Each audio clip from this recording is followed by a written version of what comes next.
नमस्कार, मैं रचना शर्मा। चढ़ती कला टाइम टीवी देख रहे सभी दर्शकों का स्वागत करती हूं। आप देख रहे हैं हरियाणा के विशेष समाचार।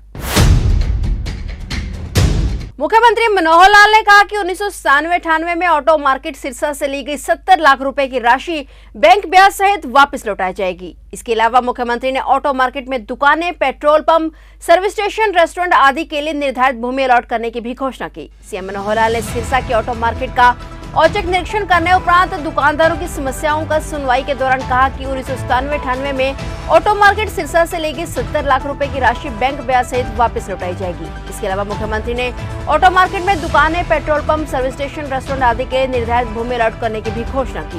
मुख्यमंत्री ने कहा कि ऑटो मार्केट में 7 करोड़ की लागत से 210 नई दुकानों का निर्माण करवाकर नीलामी के माध्यम से इन दुकानों को अलॉट किया जाएगा। ये दुकानें केवल उन्हीं लोगों को दी जाएंगी जो लोग इसी सेक्टर से जुड़े क्षेत्र में काम कर रहे हैं। इसी प्रकार सही लोगों को दुकानों का लाभ मिलेगा और ऑटो मार्केट भी पूर्ण रूप से विकसित हो जाएगी। मुख्यमंत्री ने कहा कि ऑटो मार्केट में निर्धारित पेट्रोल पंप की जमीन पर पेट्रोल पंप लगाने के लिए भी जल्द ही नीलामी की जाएगी। इसकी मिनिमम बेस प्राइस 9 करोड़ रुपए रखी जाएगी ताकि आसपास के लोगों को इसका भरपूर लाभ मिल सके। उन्होंने कहा कि ऑटो मार्केट में नगर परिषद द्वारा लगभग 1 एकड़ भूमि पर 36 दुकानें बनाई गई हैं और जिन्हें कलेक्टर रेट के हिसाब से दुकानदारों को नीलाम किया जाएगा। मुख्यमंत्री ने कहा कि ऑटो मार्केट में 2 सर्विस स्टेशन और रेस्टोरेंट के लिए भी जगह निर्धारित की गई है। इस भूमि को भी नीलामी के जरिए बेचा जाएगा। इस प्रकार ऑटो मार्केट को सभी सुविधाओं से युक्त किया जाएगा। मुख्यमंत्री ने सिरसा ऑटो मार्केट में पहुंचकर और 38 वर्ष पूर्व स्थापित मार्केट का निरीक्षण कर दुकानदारों की समस्याएं सुनी। सन 1985 में बनी इस मार्केट में चली आ रही समस्याओं का समाधान किया गया है। इसके बाद मुख्यमंत्री ने थेड़ से हाउसिंग बोर्ड में विस्थापित 750 से अधिक परिवारों से मुलाकात की और उनकी समस्याएं भी सुनी।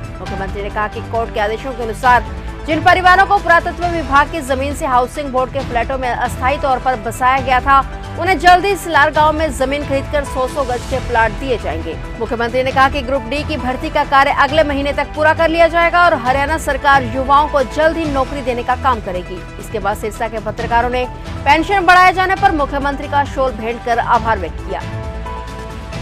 एक समस्या है कि 210 दुकानें कुछ खाली पड़ी हैं, कुछ अधूरी बनी है, कुछ प्लॉट पड़े जो बनानी है और बना के बिकनी है, उनको बेचना है।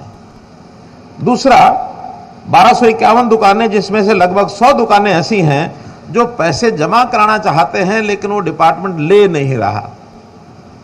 कोई झगड़े पिछले नियम कानून के कारण से डाल दिए उन्होंने। तीसरा, यहां की जो सड़कें, जो रेनोवेशन, जो और इसका काम होना है वो भी बकाया पड़ा, वो हो नहीं रहा। चौथा, यहां पर एक पेट्रोल पंप की साइट है, वो साइट भी मार्केट कमेटी की जमीन में है तो उसका पैसा हमको मिलना चाहिए। फिर यहां 2 सर्विस सेंटर हैं जिनकी जमीन है, उसका पैसा मिलना चाहिए। इसके बाद एक रेस्टोरेंट है, उसकी भी साइट पड़ी है, वो पैसा हमको मिलना चाहिए। 1 एकड़ जमीन है जो जिस पर मार्केट जो नगर परिषद है उन्होंने अपनी दुकानें बना ली है, जमीन हमारी है, उसका फैसला करना चाहिए। या तो वो दे दें या ले लें, या तो जमीन हमको दे देते हैं अपने आप ले लें, या दुकानें हमको दे दें, हम अपनी दुकानें किराया वरा लेते रहेंगे, हम चलाएंगे। ये सांझ खाता परिषद का और मार्केट का ये नहीं चलना चाहिए। एक समस्या ये है। एक हमने यानी मार्केट कमेटी के पैसों में से जो म्यूनिसिपल कमेटी के 1997-98 में ऐसा तनख्वाह देने के लिए भी नहीं होता था, तो इस कमेटी के जो ऑटो मार्केट के पैसे 70 लाख रुपया, और वो उन्होंने उस समय अपनी तनख्वाह में बरत लिया था। 70 लाख रुपया वो है, वो मिलना चाहिए। एक विषय और है, ट्रांसफर फीस का पैसा। जब दुकानें एक दूसरे के नाम ट्रांसफर होती हैं तो कुछ फीस आती है, उसका क्या करना। अब इसका फैसला जो हमने एक पंचायती फैसला किया है तो सरकारी नियमों के हिसाब से, लेकिन कहीं कहीं सरकारी नियम जो अड़ रहे थे वो हमारे हाथ में, उसमें कैसे उसमें आपको उसमें फायदा पहुंचाना ढिलाई दे करके, वो हमारे हाथ में है। लेकिन बाकी चीजें होती हैं, कुछ ले लो कुछ दे लो, ऐसा करके करना पड़ता है। ठीक है ना, फैसला तभी होता है ना। अगर अड़ जाए तो फिर पहले ही 38 साल लग गए हैं और अड़े रहेंगे तो 38 और लग जाएंगे, तीसरी पीढ़ी आ जाएगी। अभी भी हमारे जब हिस्सेदार बने होंगे तो हमारे से कईयों के बाप दादा बने होंगे, भुगत हम रहे हैं अब। तो इसलिए इसका फैसला, पहला फैसला जो बहुत बढ़िया फैसला मार्केट कमेटी के हक में बता रहा हूं, ये ऑटो मार्केट के हक में बता रहा हूं कि जो इन्होंने 97-98 में 70 लाख रुपया लिया था, वो 70 लाख रुपया बैंक ब्याज के सहित ये वापस लौटाएंगे, जो लगभग 5.5 करोड़ रुपया बन जाता है। ये ऑटो मार्केट हक में फैसला सुना रहा हूं। 1.5 करोड़ रुपया पहले से बैंक में पड़ा है, तो हो जाता 7 करोड़ हमारा। इमीडिएट 7 करोड़ में से ये जो 210 दुकानें बची हुई हैं, इसका निर्माण शुरू करने के लिए कमेटियों को कह दिया वो अगले हफ्ते में इसका निर्माण शुरू कर दे, और जैसे कंप्लीट हो जाए फिर उसको ऑक्शन में बेचना है। ऑक्शन में लेगा वही जो ऑटो मार्केट से जुड़े हुए कामों के अंदर काम करता होगा। ऐसा नहीं कि कोई चाय वाला, कोई बिनौले वाला, कोई खाद वाला, और जो किसी ने दुकान आगे भी किसी को देनी है वो भी रिलेटेड काम ही करेगा, दूसरा कोई नहीं करेगा। ये फैसला हमारा पहले से हुआ है। हमें पैसे की जरूरत पड़ेगी इस मार्केट कमेटी के डेवलप करने की, तो जैसा जैसा पैसा आता रहेगा वैसे वैसे किसी डेवलपमेंट शुरू हो जाएगी। डेवलपमेंट में यहाँ का सड़कें तो है ही हैं, सड़कों के अलावा भी शायद सीवरेज, पानी, हाँ, तो वो साथ साथ शुरू हो जाएगा। और जो इनकम आनी शुरू होगी, मैंने बता दिया 5.5, 1.5, 7 करोड़ तो ये अपने पास है। 210 दुकानें बनते ही उसकी ऑक्शन हो जाएगी, उसमें से पैसा आएगा। फिर सबसे पहले पेट्रोल पंप, इसकी साइट, इसको बेचना है। बेचने में इसमें न्यूनतम कीमत, उसके ऊपर ऑक्शन में जो जितना ज्यादा देगा, शहर में से कोई दे जाए, आप में से किसी ने लेनी है आप लो, बाहर से लेनी है बाहर से लो, पेट्रोल पंप वाला पेट्रोल पंप बढ़ाएगा और कुछ नहीं बढ़ाएगा। इसकी न्यूनतम कीमत, एक ग्राहक मुझे मिला, मैंने उसका नाम रख दिया, भैया 9 करोड़ में तेरा हो गया, ज्यादा मिले तो कोई ले लो।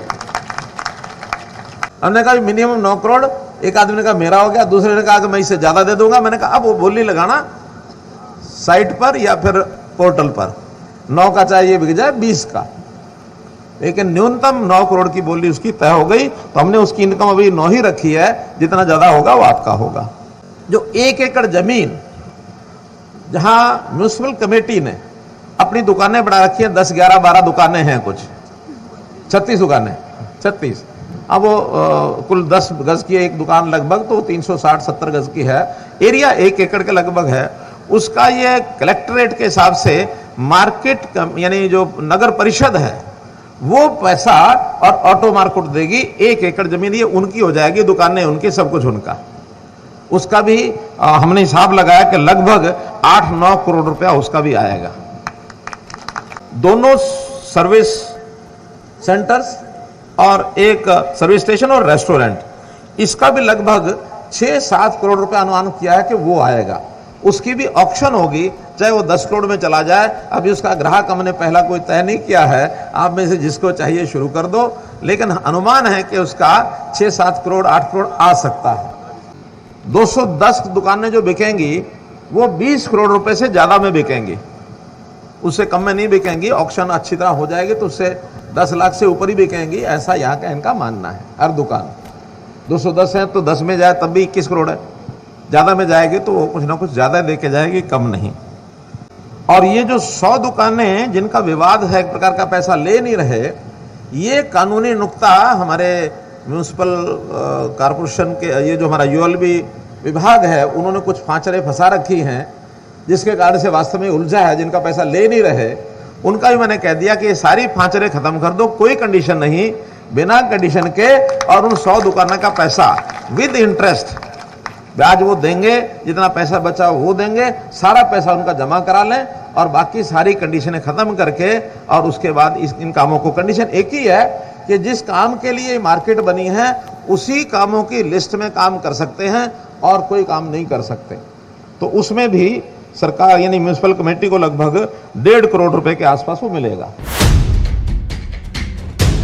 मुख्यमंत्री मनोहर लाल सिरसा के रेड क्रॉस भवन में बनने वाले नशा मुक्ति पुनर्वास केंद्र की जमीन का निरीक्षण करने पहुंचे और उपायुक्त पार्थ गुप्ता को आवश्यक दिशा निर्देश दिए कि नशा मुक्ति भवन का नक्शा इस प्रकार से तैयार किया जाए कि इस पुनर्वास केंद्र का भविष्य में आसानी से विस्तार किया जा सके। इसके बाद सिरसा में बनाए जाने वाले मेडिकल कॉलेज की जमीन का निरीक्षण करते हुए उन्होंने कहा कि सिरसा बाबा सरसाईनाथ के नाम पर बसा हुआ है, इसलिए मुख्यमंत्री ने सिरसा बनने वाले मेडिकल कॉलेज का नाम बाबा सरसाईनाथ के नाम पर करने की घोषणा की। उन्होंने कहा कि मेडिकल कॉलेज के भवन निर्माण की मंजूरी सरकार द्वारा दी जा चुकी है और जल्दी इसका निर्माण कार्य शुरू किया जाएगा ताकि आसपास के लोगों को और अधिक बेहतर स्वास्थ्य सुविधाएं सुलभ हो सके। उन्होंने कहा कि सरकार का प्रयास है कि राज्य के हर नागरिक को उचित स्वास्थ्य सेवा मिले और इसके लिए आयुष्मान चिरायु योजना का विस्तार किया गया है। इसके बाद मुख्यमंत्री सिरसा के नशा मुक्ति सुधार गृह पहुंचे और सुधार गृह में भर्ती युवकों से मुलाकात की। मुख्यमंत्री ने मौके पर ही विशेषकर नशा मुक्ति को लेकर जिला प्रशासन के अधिकारियों को आवश्यक दिशा निर्देश दिए। उन्होंने पुलिस अधीक्षक को निर्देश देते हुए कहा कि नशे के खिलाफ स्पेशल अभियान चलाकर दोषियों पर कानूनी कार्रवाई की जाए ताकि नशे को जड़ मूल से खत्म किया जा सके। मुख्यमंत्री ने नशा मुक्ति सुधार गृह में भर्ती युवाओं से बातचीत करते हुए उन्हें समाज की मुख्य धारा में लौटने के बाद स्वावलंबी बनने की अपील की। उन्होंने उपायुक्त को निर्देश दिए कि नशा मुक्ति केंद्र से युवा स्वास्थ्य होकर ही निकले, इसके लिए सकारात्मक एवं प्रभावी और कारगर प्रयास किए जाएं। उन्होंने कहा कि स्वास्थ्य युवाओं का पंजीकरण कर उन्हें कौशल विकास का प्रशिक्षण देकर आत्मनिर्भर बनाने की दिशा में कार्य किया जाए। इसके अलावा ऐसे युवाओं को जिला प्रशासन द्वारा जिला स्तरीय पर सम्मानित किया जाए ताकि वे दूसरे युवाओं के लिए प्रेरणा स्रोत बन सके। उन्होंने कहा कि स्टेट बॉर्डर पर नशा तस्करी को लेकर विशेष निगरानी रखी जाए ताकि कोई भी अवैध तस्कर बॉर्डर से प्रवेश न कर सके।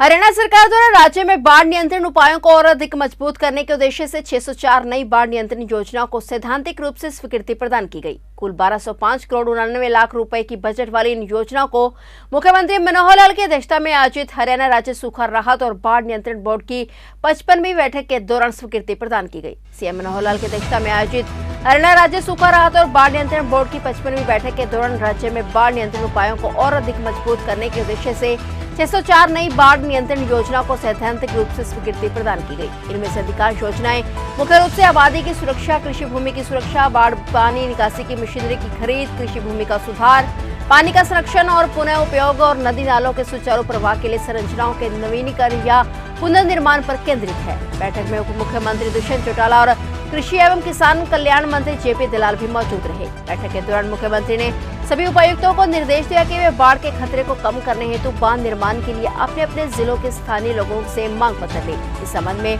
पंचायत का प्रस्ताव संबंधित मंडल आयुक्त के माध्यम से मुख्यालय में भेजने का भी निर्देश दिया गया। नहरों, नदियों और नालों से गाद निकालने के संबंध में मुख्यमंत्री ने कितनी गहराई पर गाद या रेत निकालने का काम किया जाना चाहिए, इसके लिए एक निर्धारित मानक स्थापित करने का सुझाव दिया। उन्होंने जल संरक्षण को प्राथमिकता देने और वर्षा जल के पुनः उपयोग के महत्व पर भी जोर दिया। इससे न केवल बाढ़ प्रबंधन उपायों को मजबूती मिलेगी बल्कि भूजल पुनर्भरण और शुष्क क्षेत्रों में जल संसाधनों के कुशल उपयोग पर भी सहयोग मिलेगा। इससे स्थायी जल प्रबंधन प्रथाओं को बढ़ावा मिलेगा। मुख्यमंत्री ने किसी भी प्रतिकूल स्थिति को रोकने के लिए सक्रिय उपायों की आवश्यकता पर बल देते हुए कहा कि बाढ़ से जान और माल दोनों की महत्वपूर्ण क्षति हो सकती है और इस उद्देश्य को प्राप्त करने के लिए हरियाणा राज्य सूखा राहत और बाढ़ नियंत्रण बोर्ड की बैठक अब साल में 2 बार बुलाई जाती है ताकि यह सुनिश्चित किया जा सके कि बाढ़ से संबंधित सभी कार्यों को पहले ही अंतिम रूप दे दिया जाए। उन्होंने कहा कि यह बैठक मूल रूप से निर्धारित समय से 3 महीने पहले आयोजित की जा रही है, जो शीघ्र ही तैयारी और आपदा की रोकथाम के लिए सरकार की प्रतिबद्धता को दोहराती है।